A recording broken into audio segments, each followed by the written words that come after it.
가운데 32건은 구제역으로 나머지 13건은 음성으로 판정됐습니다. 지난달 29일 안동에서 시작된 구제역이 예천과 영양을 넘어 봉화와 영주 지역 등으로 확산됐지만 최근 들어 의심 신고가 현저하게 줄어들고 있어 이번 주말을 고비로 경북 지역 구제역의 향배가 한가름 날 것으로 보입니다. 이번 구제역으로 지금까지 농가 582곳에서 소와 돼지, 염소 등 모두 14만 2,700여 마리가 매월 처분됐습니다. 방역당국은 전국적으로 이동통제 초소를 544곳으로 늘리는 등 차단 방역에 주력하고 있습니다. 지금까지 경제부에서 전해드렸습니다. 대전의 한 초등학교에서 학생 16명이 집단으로 신종플루에 감염된 것으로 밝혀졌습니다. 대전시 교육청은 지난 6일 대전 시내 한 초등학교에서 학생 4명이 발열 증세를 보인 것을 시작으로 학생 16명이 신종 인플루엔자 확진 판정을 받았다고 밝혔습니다. 특히 한 반에서만 14명의 환자가 발생해 해당 학급은 그제부터 수업을 중단했습니다. 이 앞서 경북 포항의 한 초등학교에서도 5학년 학생이 신종플루에 감염된 것으로 확인돼 어제 하루 휴교령이 내려졌습니다. 질병관리본부는 올해 신종플루는 계절 인플루엔자 양상을 보이고 있어서 지난해와 같은 대유행 가능성은 낮다고 보고 학교에서 신종플루 의심 환자가 발생할 경우 해당 환자는 24시간 등교를 자제시키도록 지방자치단체에 통보했습니다. 전북 익산에 이어 충남 서산에서도 고병원성 조류 인플루엔자에 감염된 야생 조류가 발견됐습니다.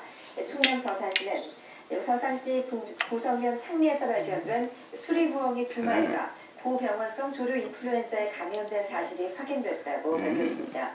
이 부엉이들은 지난달 26일과 29일 제대로 날지 못하는 상태로 발견됐으며 국립수의과학검역원에서 어제 오후 2시쯤 고병원성 조류 인플루엔자에 감염된 것으로 판정됐습니다. 한나라당이 새 예산안을 속전속결로 처리한 이후 일부 서민 예산과 여당의 공약사업 예산이 제대로 반영되지 않았다는 비판이 일고 있습니다. 민주당은 장외투쟁을 벌이며 예산안에 대한 총공사에 나섰고 한나라당은 일부 누락된 예산에 대한 대책 마련에 부심하고 있습니다. 국회에 나가 있는 취재기자 연결합니다. 김혜은 기자. 네, 국회에 나와 있습니다. 네, 예산안 때문에 전국이 꽁꽁 얼어붙고 있는데요. 이 서민 예산을 두고 또다시 공방이 시작됐군요. 네, 그렇습니다. 예산안 처리 과정에서 폭력 사태로 다투던 여야가 이제는 서민 예산 공방 2라운드를 벌이고 있습니다. 민주당은 한나라당이 새 예산안을 서둘러 처리하는 과정에서 서민 관련 예산이 대폭 삭감됐다고 주장했습니다. 당초 보건복지위에서 영유아 필수 예방접종비 등 서민 복지 예산을 4,600억 원 정도 증액하기로 여야가 합의했는데 전혀 반영되지 않았다는 겁니다.